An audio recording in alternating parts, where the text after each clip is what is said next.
Well, it'll get good gas mileage. Music. Before the service. Here, Service. it's right here. So between the reading and the sermon? Right after the Do reading. you want to Okay. take a picture? I've got it. You right have here. it? Okay. Yeah, thank you though, thanks. Jen, her reading starts at the top of the night, not from the dawn. Yeah, yeah.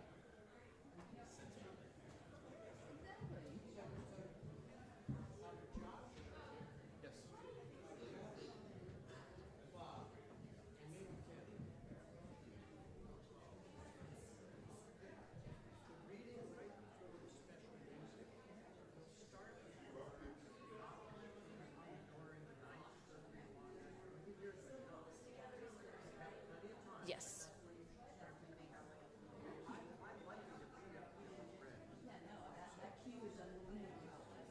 Yes. The rest of it, one at the end, figure out what the chalice is. Are we ready to go? It's a little early.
Won't give you a job. It won't pay your bills. Won't buy you a home in Beverly Hills.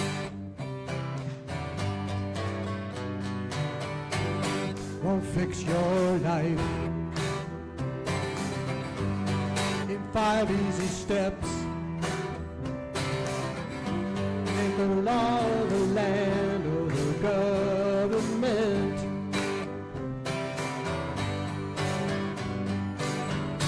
But it's all you need. And love will hold us together, make us a shelter to weather the storm. I'll be my brother's keeper, to the whole world will know that we're not alone. It's waiting for you, knocking at your door. Every moment of truth when your heart hits the floor.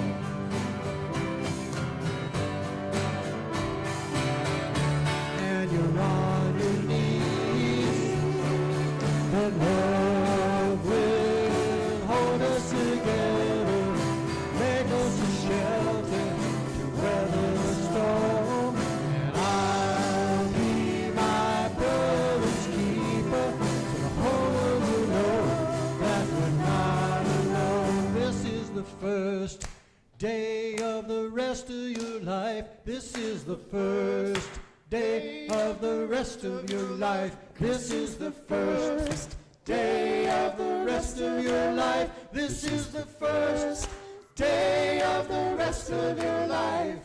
'Cause even in the dark you can still see the light. It's gonna be alright.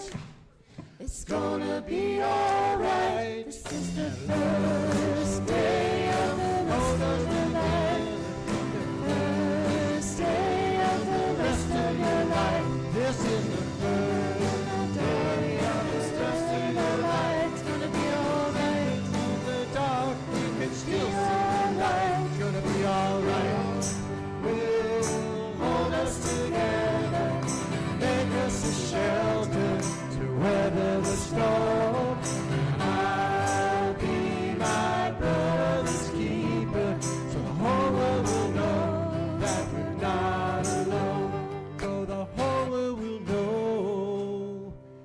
we're not alone.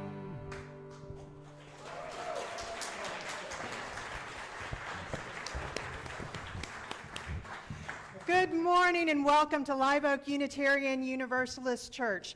This congregation is a chosen village of all ages where we share our lives and we work together to become the people we've always wanted to be and to build the world that we've always wanted to live in. Whoever you are, wherever you are on life's journey, whomever you love, however you identify, all who are welcoming are welcome here. And it is so good to be together. For those who celebrate, how has spring break been? Been good? Been good? South by? Anyone? Avoiding South by? Yeah. Let's rise, either in body or in spirit, and sing This Is Morning Has Broken. And please remain standing afterwards for our chalice lighting and the sung response.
Good morning.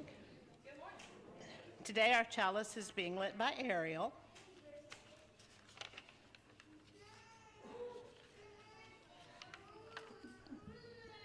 The reading is We Are a Rainbow People by Naphtali King. Somos una gente del arco iris. We are a rainbow people. The rainbow is an arc of light brilliantly displaying all the colors of the visible spectrum. All the colors that combine to make the astounding beauty of our world. All the colors that combine to reflect the astounding diversity of human expression. Nous somos des peuples des arcs-en-ciel. We are red people who respect others. We are orange people who offer faith and kind treatment. We are yellow people yearning for learning. Somos una gente del arco iris. We are green people who grow in our search for the truth and meaning. We are blue people who believe in what we are achieving. We are indigo people insisting on freedom, love, and peace. We are violet people valuing the web that does not cease and we did not create. Nous somos de peuples del arc-en-ciel. Unitarian Universalism shows up retracted through the thousands of different human expressions and experiences through individuals living and living our promises, through covenanted communities, through our associations and our actions. We are a rainbow people. Together, what we give heals and transforms our world. This is our covenant, our bridge of heaven, our dream and our reality. The flame of the chalice lit around our world is the source of light and the pot of gold at the end of the rainbow. The flame of light of the chalice is filled with the light we bring and nurtured by our hopes and dreams. We know the rainbow begins with you and me, por somos una gente del arco iris. No somos de papeles de arc-en-ciel. We are a rainbow people. Let us grow the rainbow again today.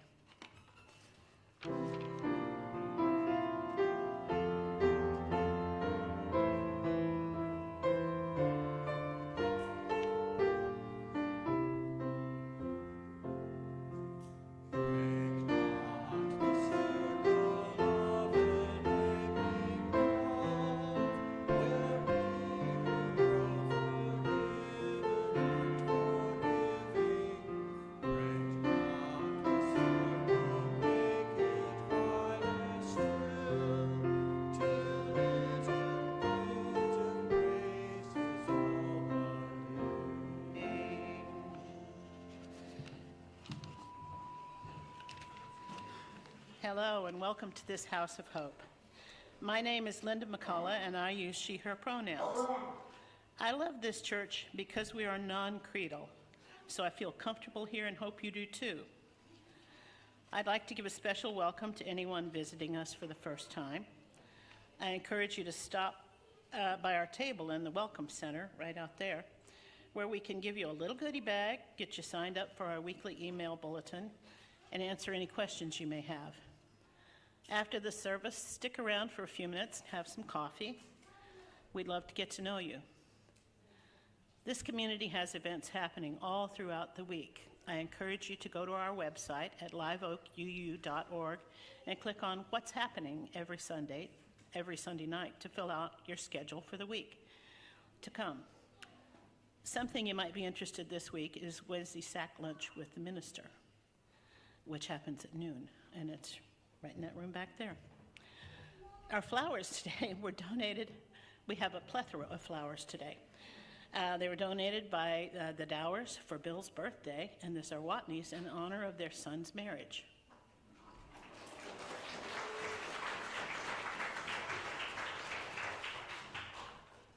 The Bronze Acorn is an award here at Live Oak. Being a member of this community means sharing some of your time and talent in order to help Live Oak achieve its mission and grow our liberal faith. And much of the ministry of the church is done by teams and committees. Working together requires give and take. It requires training and mentoring new members of the team, taking turns with responsibility and authority, and adjusting and adapting to improve. Please join me in celebrating and showing our appreciation for the Live Oak 2026 Gala coordinators. I hope they will join me up here. Ray McPherson, Becky Gregory, Betty Johnson, Crystal Jervis, Joel Burkew, and Karen Santanum.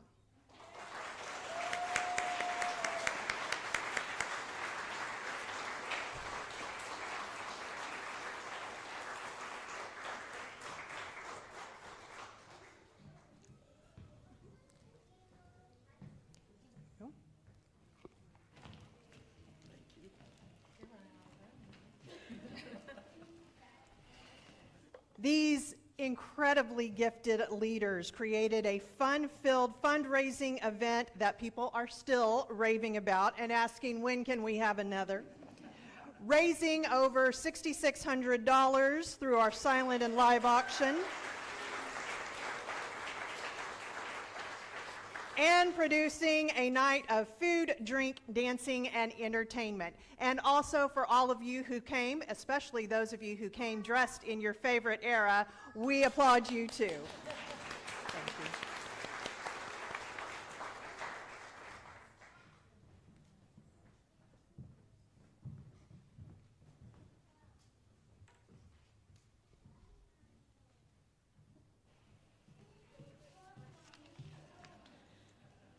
Our offertory reading is by Cole Arthur Riley. Our resistance is not predicated on how likely it will be to alter the conscience of the oppressor. We resist to retain our own conscience and to awaken all others who are still in possession of their own souls. And now an offering will be taken to sustain the work of this church.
Good morning. I'm Chris Jarman. She, her are my pronouns, and I am the Director of Faith Development. First, I have to do a little side note. Those of you that are helping me with the story this morning, please take your places.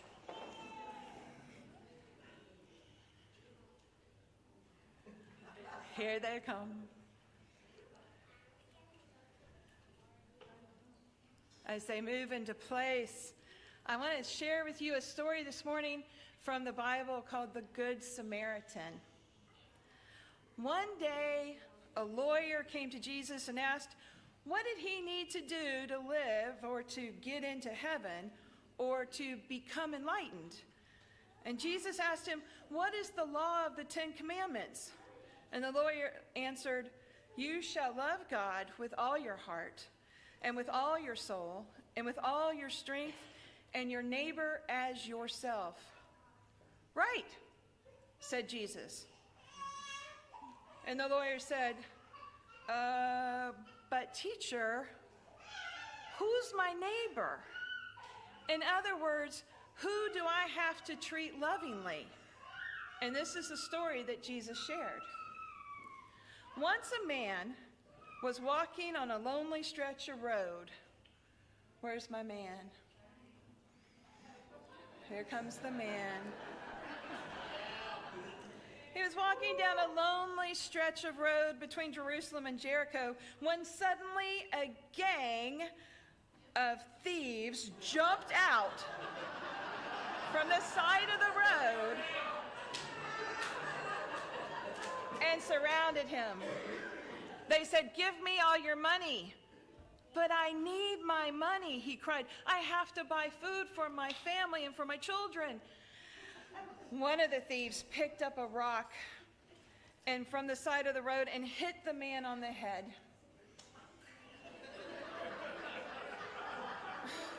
He fell to the ground, or he was already there, with a groan, and he was bleeding. Seeing no one around, the thieves jumped on the man and took everything he had, and they ran. They took everything. And one of the thieves even picked up a stick and hit the man before they left. After a time, a priest came walking down the road. He saw the man lying on the side of the road and crossed over to the other side as he hurried by. Soon, another person came walking through. A Levite appeared. They too saw the wounded man lying in the hot sun, naked, bleeding, and they scurried on by.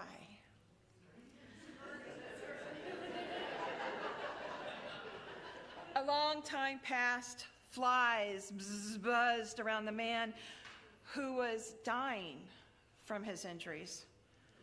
Luckily, someone else was coming down the road. He was a Samaritan riding on his donkey. Now, the people of Samaria were not friendly with the people of this man's country.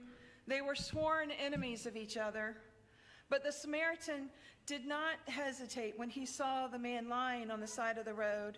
He didn't stop to think about whether he should help him because of where he was from or from what group the man belonged. He saw that this man needed help, and he felt compassion with all of his heart. The Samaritan took healing oil and wine from his bag and cleaned the man's wounds. He bound them up with bandages made from the cloth of his very own shirt. He covered him with a robe, and he gave the man a drink of water and helped the man up off the ground. Slowly, for the man was in great pain, and the road was long. They walked to the next town. There, the Samaritan found an inn and asked the innkeeper to give the Samaritan what was necessary to make the man comfortable. The next day, the Samaritan gave money to the innkeeper to pay for the wounded man to stay in the inn until he got better. The Samaritan promised to come back in a few days and pay whatever else was needed to bring the man back to health. When Jesus finished telling the story, he asked the lawyer, which one of these three men acted like a neighbor to the man who fell between the thieves. The lawyer said, the one that showed kindness, the one that showed compassion. Yes, Jesus said, go and do the same. And with that, our story is told. And a hand for our actors.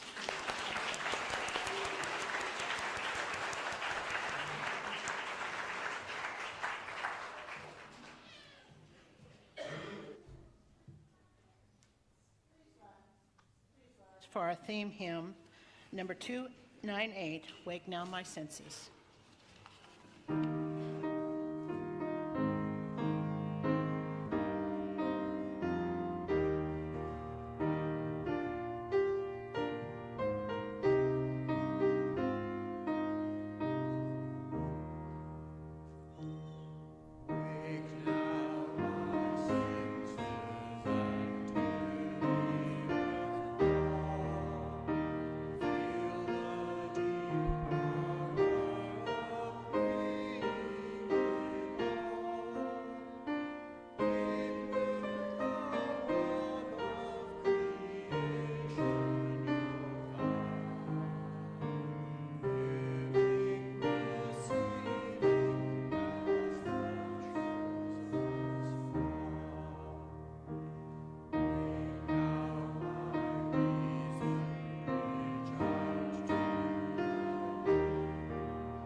In his sermon, A Knock at Midnight, Martin Luther King Jr. references a line from Luke chapter 11, which of you has a friend who will go to him at midnight and say to him, "Friend, lend me 3 loaves, for a friend of mine has arrived on a journey and I have nothing to set before him."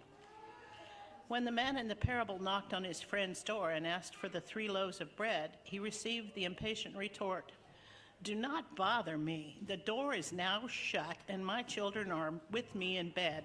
I cannot get up and give you anything." How often have people experienced a similar disappointment when at midnight they knock on the door of the church? In many instances, the church has so aligned itself with the privileged classes and so defined the status quo that it has been unwilling to answer the knock at midnight. The church must be reminded that it is not the master or the servant of the state, but rather the conscience of the state. It must be the guide and the critic of the state, and never its tool. If the church does not recapture its prophetic zeal, it will become an irrelevant social club without moral or spiritual authority. If the church does not participate actively in the struggle for peace and for economic and racial justice, it will forfeit the loyalty of millions and cause people everywhere to say that it has atrophied its will. But if the church will free itself from the shackles of a deadening status quo and recovering its great historic mission, will speak and act fearlessly and insistently in terms of justice and peace, it will enkindle the imagination of humankind and fire the souls of people, imbuing with them a glowing and ardent love of truth, justice, and peace. People far and near will know the church as a great fellowship of love that provides light and bread for lonely travelers at midnight.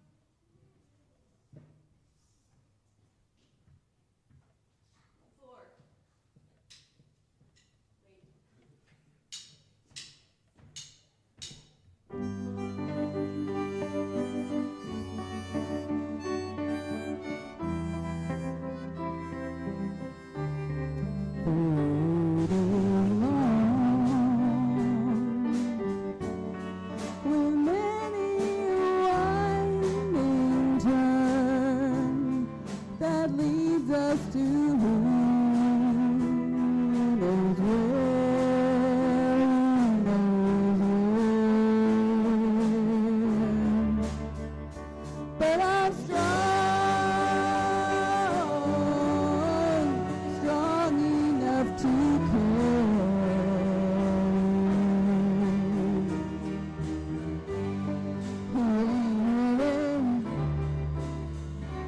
He's my brother, so on we go. His welfare is my concern. No burden is he to bear. We'll get there. For I know he would not implode me.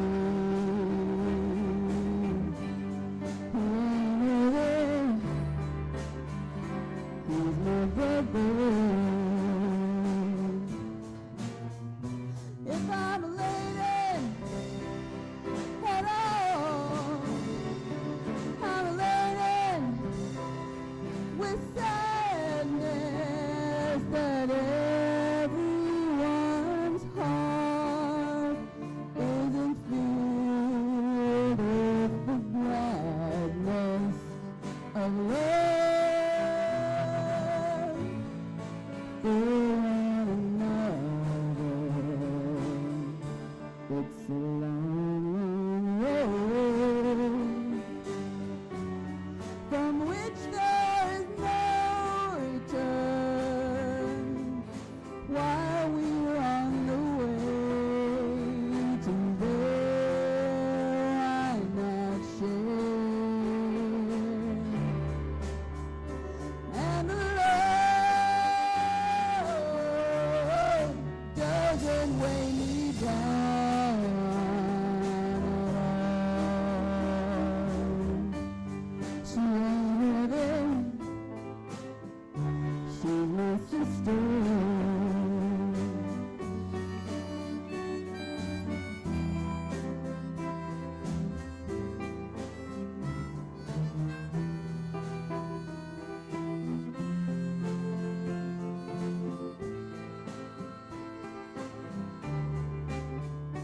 He's my brother.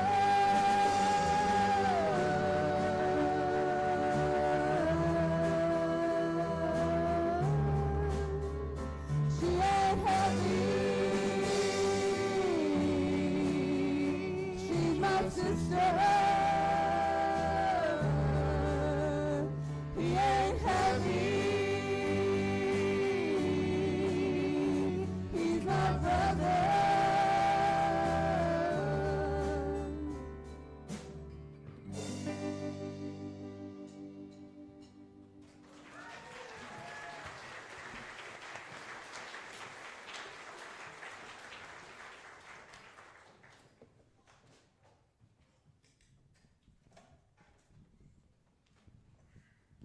So I want to tell you a story of Al and Bob.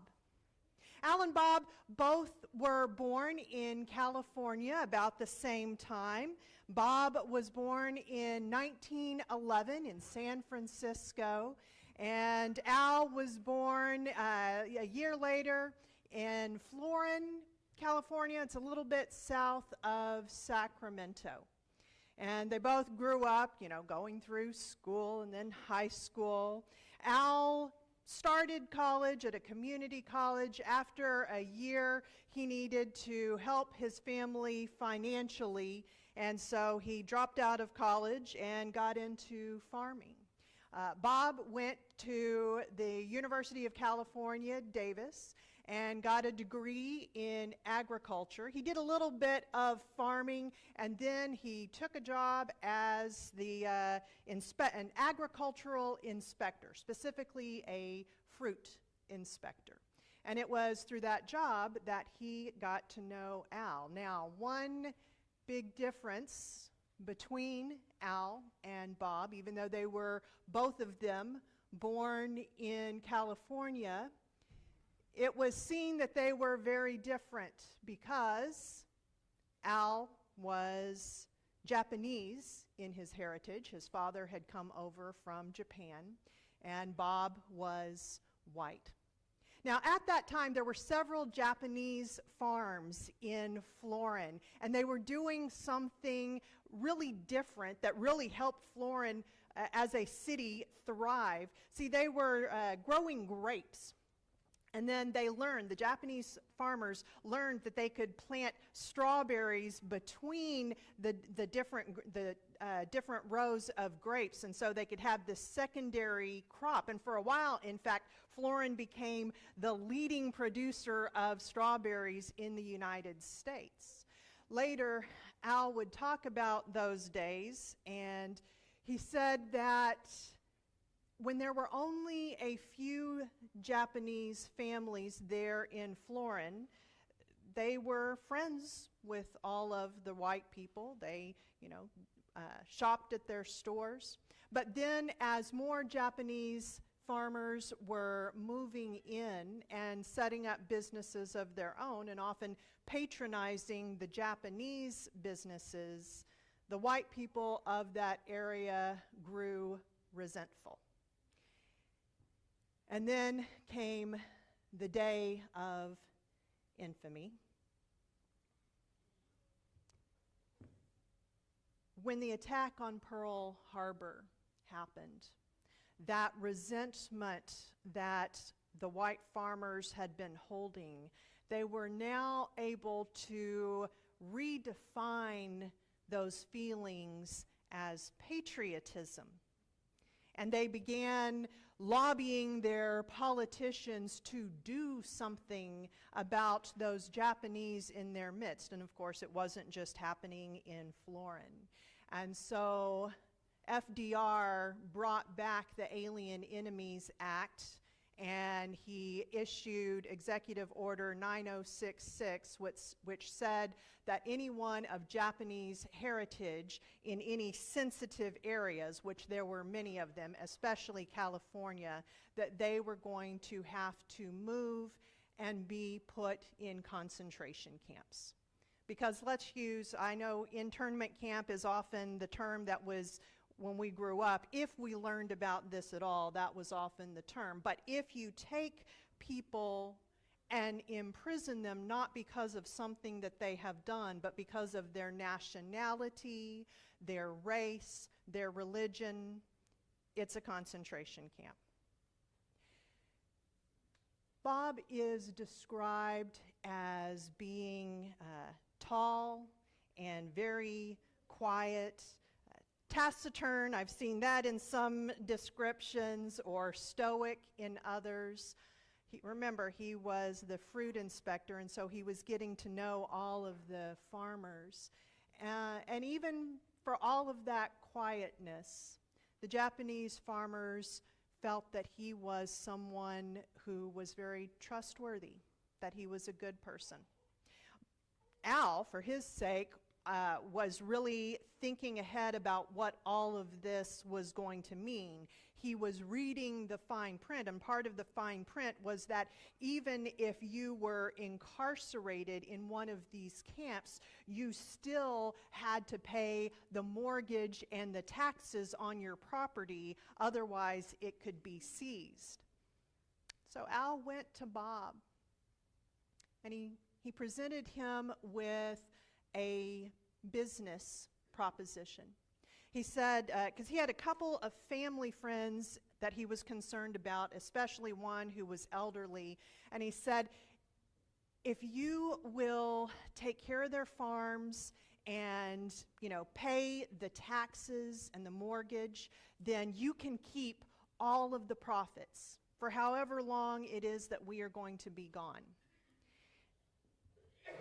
Bob was a thoughtful man, and he wanted to think this over, so he asked for a little bit of time, went home. I can almost imagine him, sitting at his kitchen table with a pencil and a notepad and figuring out all of the numbers.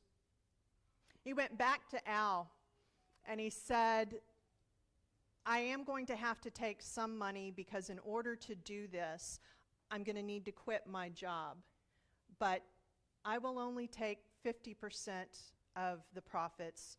The rest will go into the bank for you and your friends. And that's the deal.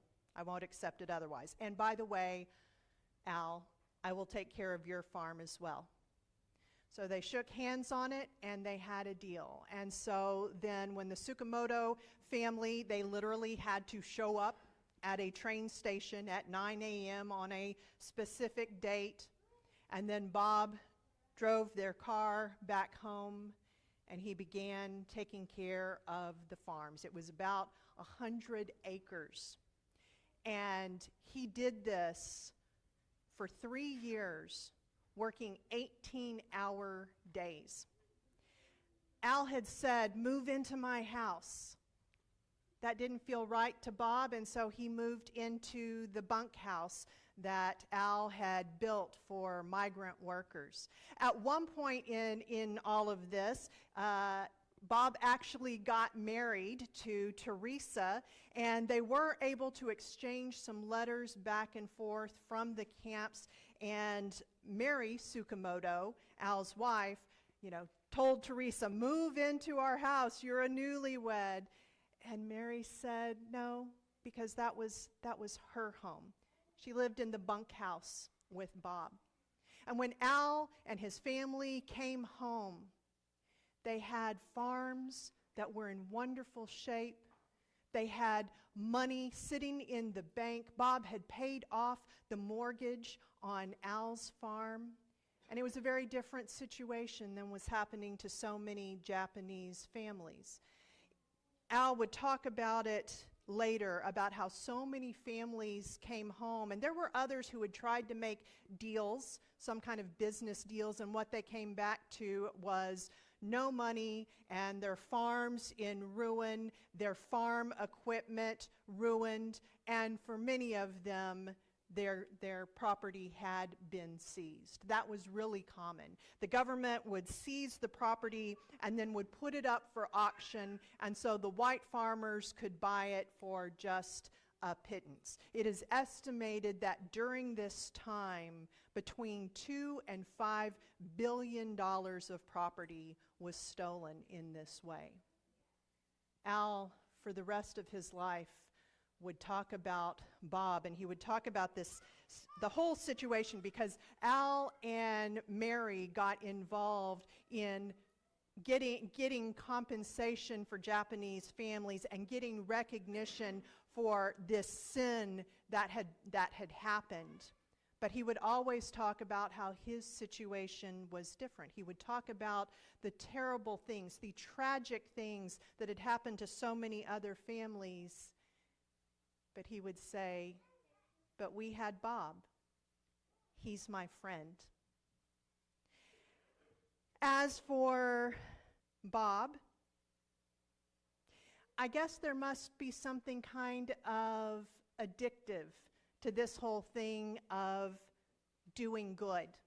Because then later in his life, he would continue doing certain things. He stayed in Florin, and in 1953, he helped create the Florin Fire Protection District, where eventually he served as a volunteer for a long time, and then they made him chief. In 1959, he helped found the Florin County Water District to protect the local water rights. In 1985, he helped create the Florin Historical Society and served as both president and board member. And as for he and Al, both of their families remained friends their entire lives. That was 3 years. Like, that's not a little thing. 3 years of Bob's life. He never felt comfortable getting praise for this. He said it was simply the right thing to do. He was absolutely not getting praise for it while he was doing it. The other white farmers during those 3 years would call him names, would not even speak to him when he came into town. There was even a gun shot at one of the barns where he was staying. 3 years. Now, I'm not saying that there is a connection. Correlation is not causation, but It is worth noting that he lived to be 101. And there is something to that. There is a correlation that has been proven time and again about volunteerism and being a do-gooder and longevity. In that story of the Good Samaritan, as you heard, the lead up to it is you have the teacher Jesus, who, the way I interpret it, is he's saying, you know, you can actually have heaven on earth right now if everyone treats their neighbor as they would themselves. We can have it right in the here and now. And then someone comes up looking for a loophole. Okay, who's my neighbor? And of course, what he's really asking is, who can I exclude? And here we are in 2026, and it feels like now more than ever, people are still looking for loopholes. Who can I exclude? Who can I say this person is not my neighbor? The person who is the immigrant, the person who is a different race than me, the person who is a different sexuality than me, the person who is transgender. Who are the people that I can exclude? And I think that we have to look ourselves into our own hearts too. The whole purpose of the Good Samaritan at that time was it was supposed to hit the ears of the listener as a radical oxymoron.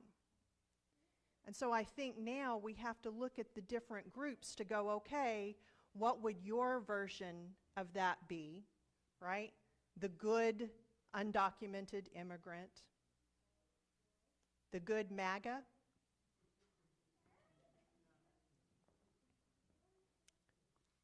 I'll just put that out there. We don't know when that knock on the door is going to come. And something that you will also hear in our society right now, and you will hear from me up here all the time, is things about sustainability and boundaries, right? All of that, figuring out how we are going to help in sustainable ways. And that is absolutely still important in ordinary situations. But right now, there are out of the ordinary situations that are happening. In Minneapolis, they were not sitting around going, I don't have enough to do. But instead, the knock came on the door, and so for months, people were taking groceries to their neighbors who were afraid to leave because of ICE. They were walking their children to and from school. They were showing up day after day after day, including one of our former members, Audrey McCann, who has moved up there. They were serving as legal observers, witnessing and taking video of everything that was happening. This was neither easy nor convenient. This was not sustainable. But they were in an out of ordinary circumstance, and so they themselves became extraordinary. I don't think that we can predict what sort of out of ordinary thing we might face, and we may not face anything. Hear me, I am not saying go and search for an opportunity to be a hero. These days, I think just existing can be awfully heroic, continuing to live out our values in just a normal, regular way. But I'm thinking of that story of Bob Fletcher, and I'm hoping that if something happens in my life, if something comes to me, that I will be willing to take all of those absolutely logical ideas about boundaries and sustainability and balance, and say, I'm going to put those on hold because this is not an ordinary day. When the knock comes at midnight, if it comes on our church door or on our personal home doors, how will we respond?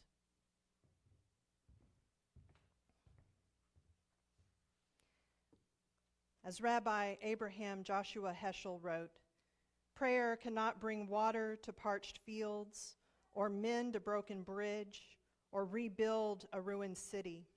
But prayer can water an arid soul, mend a broken heart, and rebuild a weakened will. I would add that it is where we give words to the yearnings of our hearts. So in that spirit, may we pray. In the Islamic Quran, we read, and do good unto your parents and near of kin, and unto orphans and the needy, and the neighbor from among your own people, and the neighbor who is a stranger, and the friend by your side, and the wayfarer. Throughout so many religious texts, we get this message that we can actually live and experience heaven on earth if we simply love our neighbors as ourselves. Being in a community, we share our lives with each other, including the significant milestones, joys, and sorrows. Today, Hella Hollebuk shares, I am looking forward to marching in the No Kings Parade next Saturday. There are going to be many parades in small communities. No need to go to Austin. You can find one closer to home if you wish. And I will be at the Round Rock one. Bill Dower is thankful for the musicians and soundboard support who are bringing the music and celebrating his next year. Colleen shares, I have cataract surgery and my brother Mike will have a defibrillator installed. I appreciate your prayers for both surgeries to go well. Rosella shares, I finished all of my foster parent service training.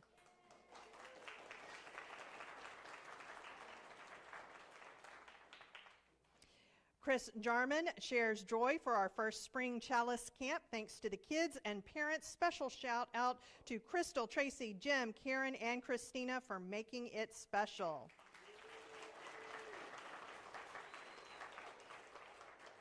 Lindy Dower shares that the flowers today are in celebration of Bill's birthday, which was yesterday.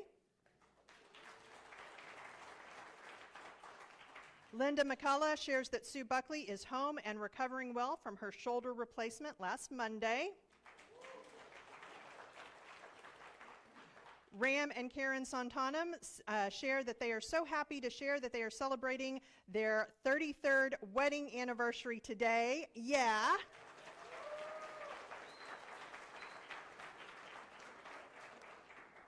And Doug Martin says, yeah, but, I'm kidding, he didn't really put it that way.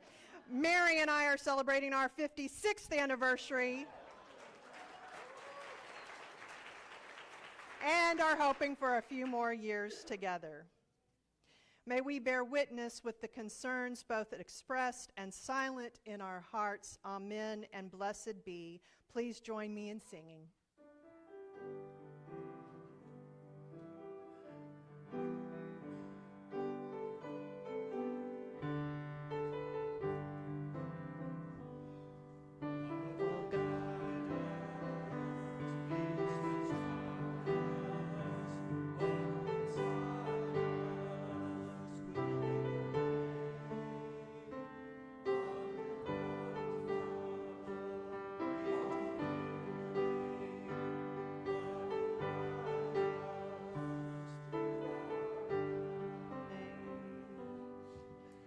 As has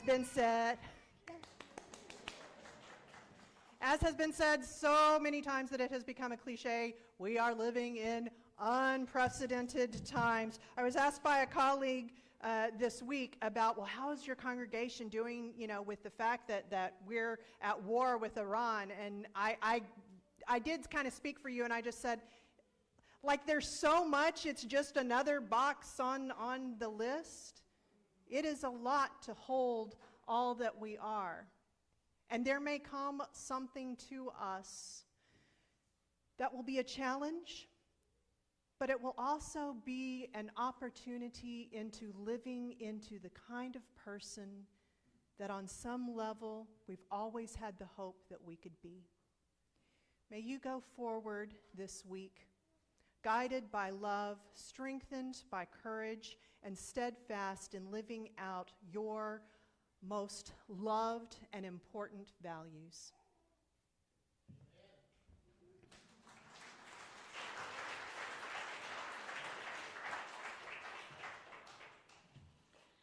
Please rise as you are able and join us in singing hymn number 6, Just as Long as I Have Breath, and remain standing for our chalice extinguishing.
Together as we extinguish our chalice.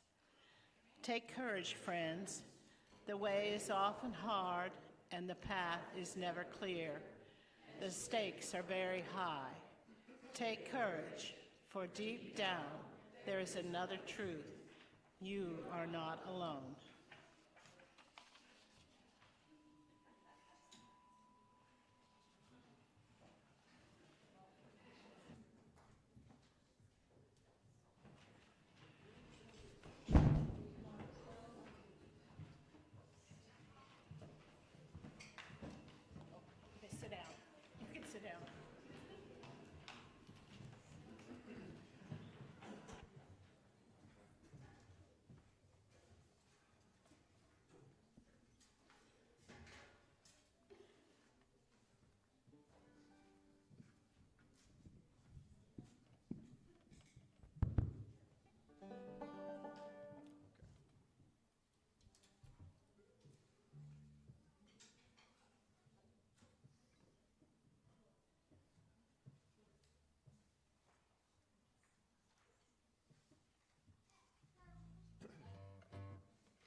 Tumbuizo,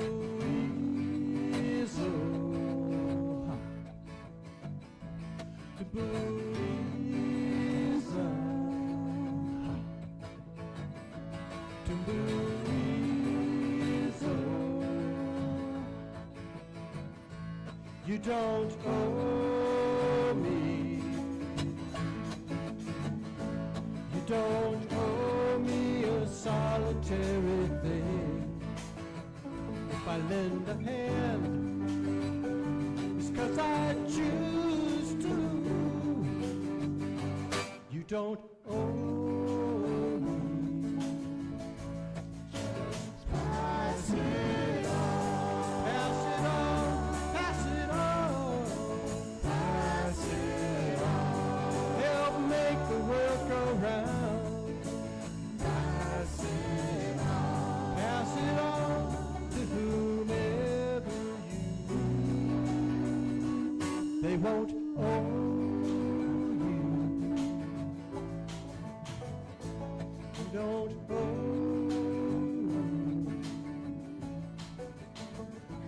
to Louisa. I'll be hoping. I'll be hoping for the big one out of the blue. And when it comes, I want it to come to you. I'll be hoping. Pass it on. Pass it on. Pass it on. Pass it on. Hope makes the world go round. Pass it on. Pass it on to whomever you need. They won't owe you. To Louisa.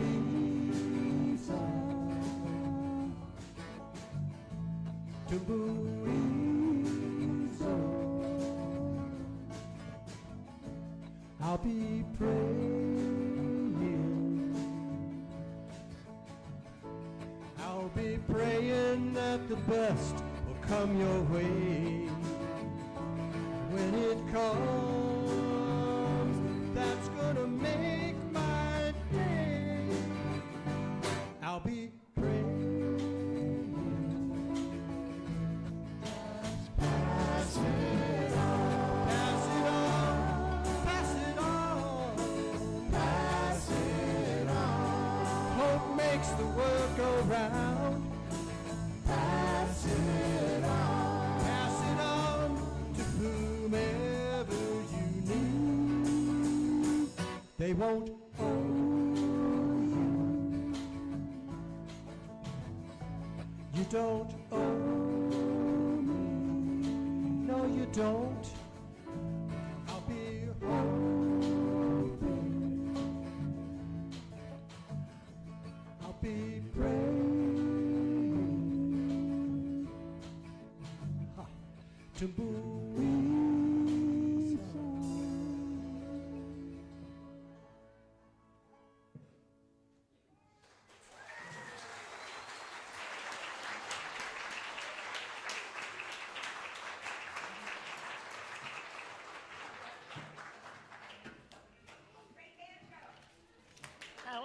Yay.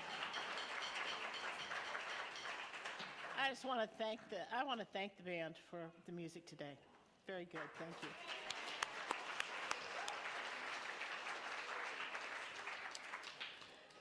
It has been a gift to be together today. Thank you to today's home team, that stands for Hospitality and Membership, who provided hospitality and worship and tech leadership. They are on soundboard Amy, live stream Dory, the worship leader. Helpers are Cassandra, Marie, Sage, Katie, Catherine, Amanda, Mary, and Judy, who runs the whole thing. Let's continue that hospitality by spending the next 5 minutes talking with someone we don't know. Members, be sure to introduce yourself to any first-time visitors we have. They're the ones with the handwritten name tags. And show them the visitors table and where the coffee are, and may we all know the blessings of fellowship.